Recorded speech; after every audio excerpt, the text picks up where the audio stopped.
Sallallahu ala Muhammad sallallahu alaihi wasallam. Dan apa yang terjadi kalau kita akhirnya keluarga kita terseret dengan fitnah? Kita menjadi orang yang terkuras energinya dan paling sedih dalam hidupnya kalau ada di antara anggota keluarga kita sudah terseret dengan fitnah. Saya ambilkan contoh, Ibu. Nanti bisa dicek di YouTube. Di YouTube ada sebuah program yang menampilkan satu episode bagaimana ada seorang bapak sudah lama tidak ketemu anak laki-lakinya. Lalu dia mendengar selentingan kabar bahwasanya anaknya sudah berganti kelamin. Jadi transgender ya, dan transjakarta. Maka ketika mendengar kabar itu, dia belum pernah melihat anaknya. Lalu dikondisikan pada acara reality show itu, dia duduk, diwawancarai, akhirnya ditanya sama MC-nya. Bapak sudah siap ketemu putranya, ketemu anaknya? Iya. Bapaknya itu sampai nahan nafas berkali-kali. Padahal itu belum ketemu. Pada saat ketika dibuka pintu, masuklah seorang perempuan. Dan perempuan itu adalah anak laki-lakinya beberapa tahun yang lalu. Lalu sang bapak dalam kondisi shock, dia memegang matanya, menangis gitu. Karena laki-laki itu kalau nangis yang dipegang kan matanya. Kalau ibu-ibu kalau nangis yang dipegang mulutnya. Karena dari situ kita tahu dari mana banyak dosanya. Dosanya perempuan itu di sini. Dosanya laki-laki itu di sini. Maka kemudian sang bapak itu menutup matanya. Dan dia shock mendapati anaknya ketika dulunya anak laki-laki sekarang menjadi anak perempuan. Ketika dia shock, lalu dia tidak bisa berkata-kata sampai harus narik nafas berkali-kali untuk menyusun kalimat untuk menyapa anaknya yang sekarang menjadi perempuan. Apa yang kita ambil? Sebuah message. Apa yang kita ambil? Sebuah pesan dari kisah ini. Kalaulah orang yang tidak beriman, orang kafir saja, ketika dia mendapati putranya terseret dengan fitnah, putranya lalu menjadi putri, lalu dia shock padahal dia tidak beriman sebagaimana kita beriman kepada Allah dan hari akhir. Kita bisa membayangkan kalau itu terjadi pada kehidupan seorang keluarga muslim, dan kalau itu betul-betul nyata terjadi, apakah kita tidak remuk redam hati kita dan jiwa kita kalau itu terjadi? Ini yang menjadi perhatian kita. Kita hari ini, Ibu, Bapak, karena kondisi kapitalisme yang sangat mengglobal, masuk ke sendi-sendi paling dalam kehidupan kita. Sampai yang kita pikirkan itu selalu adalah masalah duniawi dan fasilitas. Tapi kita lupa yang kita hadapi itu bukan masalah duniawi. Tapi yang paling membahayakan dalam urusan kehidupan kita itu hari ini adalah ketika kita harus sadar. Sya'am aba, mau tidak mau, rela tidak rela, kita hidup pada masa yang disebut dengan zaman fitnah. Dan ini menjadi perhatian kita, supaya kita mempersiapkan imun yang ada pada keluarga kita, supaya ketika kita mempersiapkan imun yang terbaik untuk kita dan keluarga kita, maka kita mampu berharap menangkal radikal bebas dari semua pemikiran fitnah yang ada seliweran di sekitar kita. Lalu anak kita, suami kita, istri kita terjaga. Dan itu merupakan sebuah kenikmatan besar bagi orang yang beriman kalau mampu menjaga keluarganya. Makanya kadang-kadang saya tuh sering ditanya gini, Ustadz, kenapa kajian offline-nya sedikit? Saya bilang, karena saya memiliki keluarga juga yang saya harus perhatikan. Loh, tapi kan dakwah Ustadz, ini dialog ini bukan imajiner, ini dialog nyata. Tapi kan kewajiban antum dakwah kalau bisa di banyak tempat. Saya bilang, akhi, dakwah kepada banyak orang itu sifatnya fardu kifayah. Tapi dakwah kepada keluarga itu sifatnya fardu ainin. Kenapa? Ya karena kita menghadapi satu kondisi yang berat, dan kondisi ini merupakan kondisi yang sudah hadir.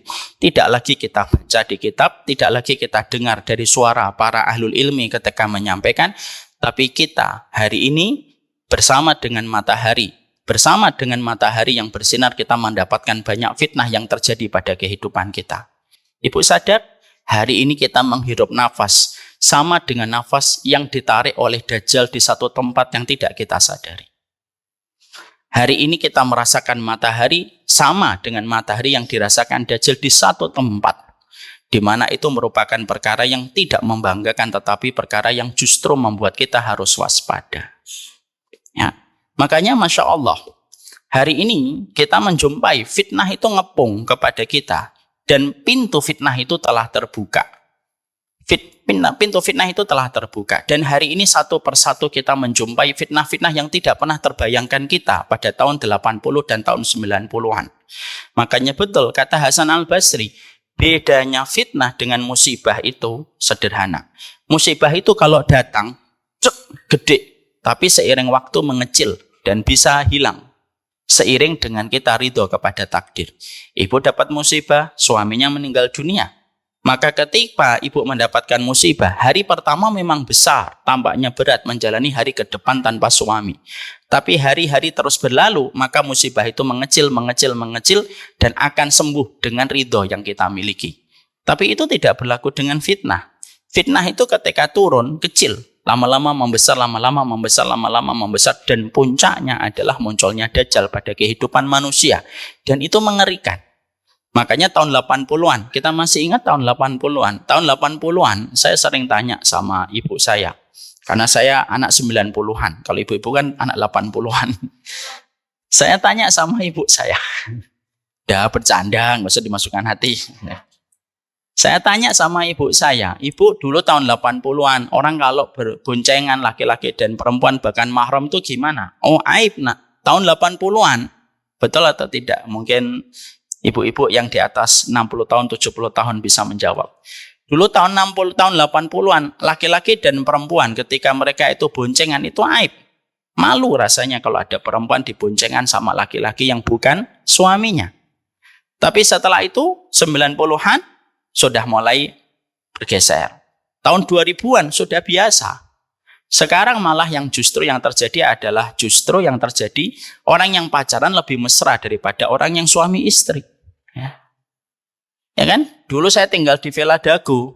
Saya dulu di Villa Dago itu. Sebelum akhirnya memutuskan untuk hijrah ke Bekasi.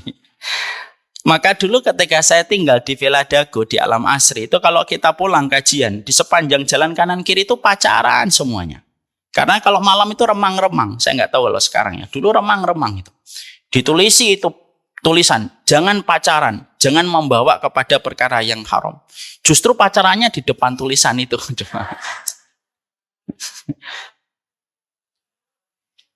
Tapi itulah yang disebut dengan kondisi fitnah. Makanya akhirnya kondisi fitnah itu betul-betul nyata. Sampai hari ini kita dipaksa untuk menerima bahwasanya jenis kelamin itu tidak lagi dua.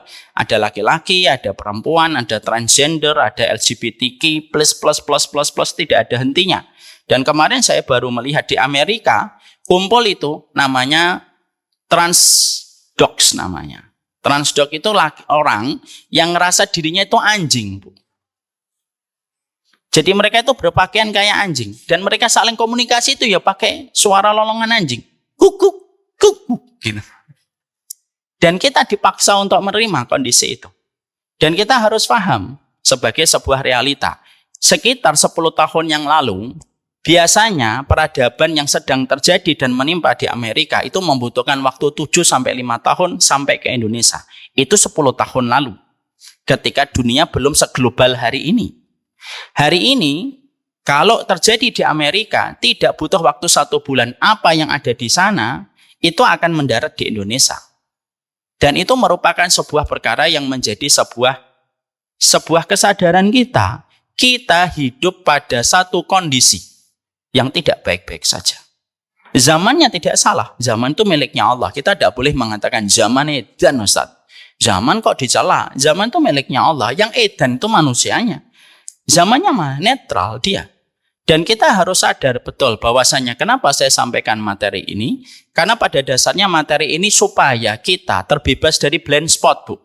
Tahu blind spot, titik buta kita. Bahwasanya di antara titik buta yang kita rasakan, kita masih merasa bahwasanya kita hidup pada kondisi waktu yang baik-baik saja. Padahal ilmu masih tahu kepada kita, kamu hidup pada zaman yang tidak kondisinya baik-baik saja.